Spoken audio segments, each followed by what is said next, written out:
just start. It's almost exactly 4 o'clock, and if anybody else wonders in, they can wonder in, and if they ask a question that I've already answered or said, I'll just say, you should have been here at 4 o'clock. I'm Roy Thomas, and I guess one of my little minor claims to infamy or whatever is that I was responsible for bringing the Conan character to Marvel in 1970 and writing the first 115 issues of it, and starting Savage Sword of Conan, King Conan, etc. My other two panelists, if you see here, my wife Dan figured that Glenn Lord and I knew so much more about Conan and related matters than I do that there wasn't any sense in her coming, so she went to sleep upstairs, and I just learned 3 minutes ago outside that Glenn Lord, who's the literary agent for the Robert E. Howard estate and the person from whom I arranged for Marvel 22 years ago in late 69, early 72, buy or lease the Conan rights. He lives in Pasadena, Texas, which is a suburb of Houston, I guess, and had called in last night and said he was under the weather and wasn't sure he'd make it, so I guess he probably didn't. I guess I'd recognize him. I've met him 2 times in the 22 years we've been exchanging letters and phone calls. So anyway, I've talked to Glenn enough. I know most of what he'd have told you anyway, so I'll just give a spiel the first couple of minutes about how the Conan stuff maybe got started at Marvel, and then I'll just throw it open to questions, and if there are no questions, we'll all go home. You know? But anyway, in the late 60s, there were a lot of things that were happening that made Stan Lee and myself, as his more or less assistant editor, associate editor, whatever title I had that week, decide we should branch out a little bit. More than just superheroes. You know, we were losing some things, the westerns and Millie the Models and so forth. That was okay, but we wanted to branch out into some other fields. This was probably an interest of mine even more than Stan's. I love the superheroes, but I wanted to see other things done. But I wasn't really familiar with Conan too much. I had bought the first copy off the newsstand because of the Frank Frazetta cover, just as I bought the Cull book also by Robert E. Howard because of Roy Krenkel, because these were 2 artists that I knew and respected. But I started reading the Conan book, and I thought it was going to be something like John Carter of Mars, which I was familiar with, because it talked about Atlantis and all that, you know, so I thought it was going to be, you know, ray guns and stuff like that, and I didn't really get into Conan. I read the first few pages, and he just comes in and he drags, it was the People of the Black Circle stories in that very first Conan the Adventurer paperback with the archetypical Frank Frazetta cover of Conan with the girl wrapped around his leg, and he's on top of the hill of bodies and skeletons and so forth. And so I put it aside after reading it, because he just comes in and he throws this girl over his shoulder and takes off with her. It didn't seem to have the elements of fantasy I was looking for, at least in the first 5 pages. I didn't give it much chance. And so I put it aside and didn't pay attention to it for a year or 2. But in the meantime, Stan and I were getting a lot of letters. Well, Stan was getting the letters, I was getting to read them. And saying, why don't you guys do things like Tolkien, which we looked into, and they said wasn't available at the time. Doc Savage, which we eventually did, and were looking at the time.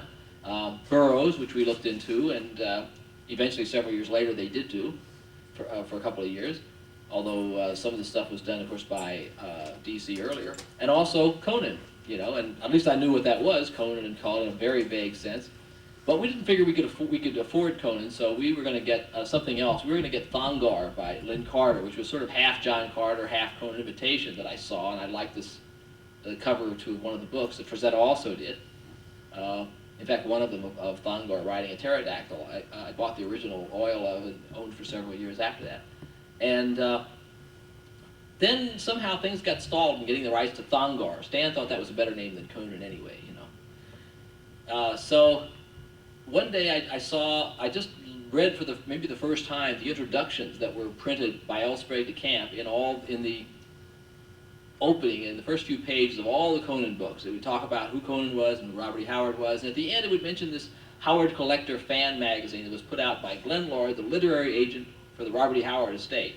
Now other people might look at something else. The first thing I saw was literary agent. Now that meant he must have some rights there, that maybe he was someone we could approach. We knew that we weren't going to be able to approach de Camp because he was a book author and he was going to want royalties and all this stuff in a certain sense that we were just never going to, that the publisher was just not going to pay.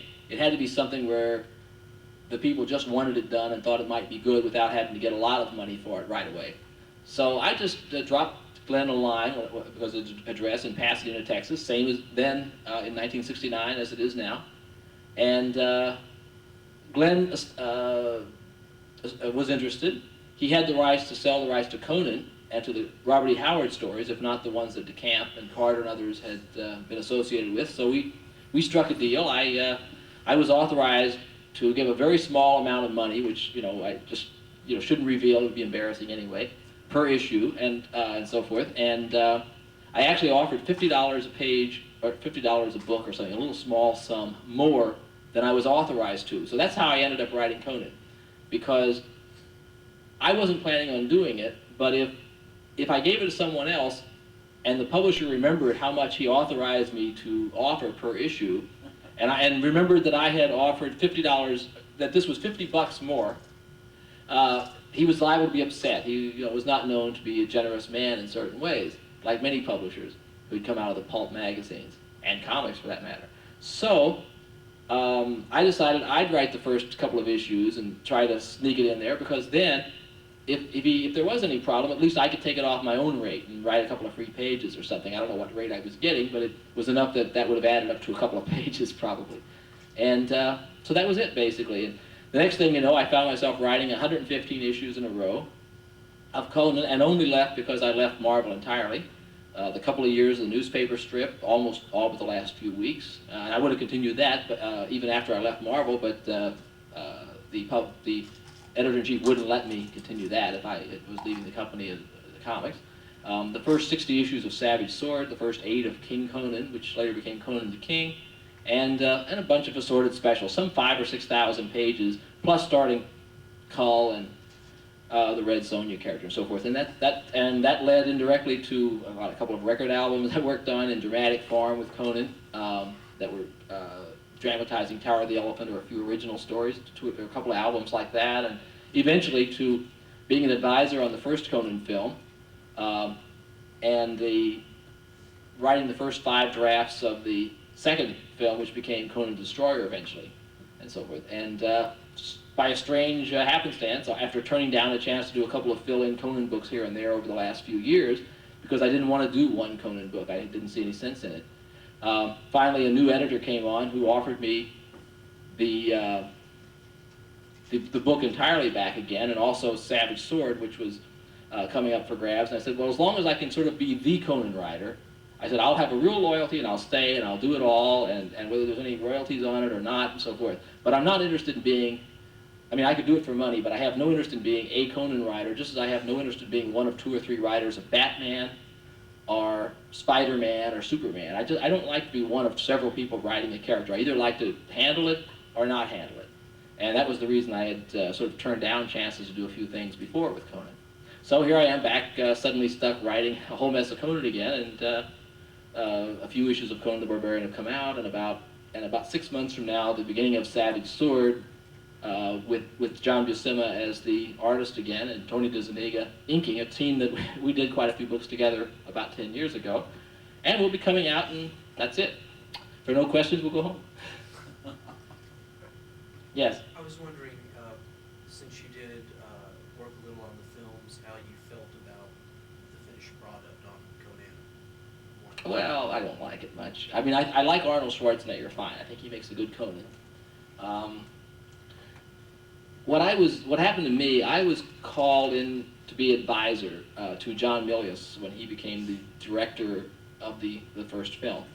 I was supposed to get credit on the movie, but it wasn't in writing, and you know what they say, I guess it was Sam Goldwyn first, did an agreement, a verbal agreement isn't worth the paper it's written on.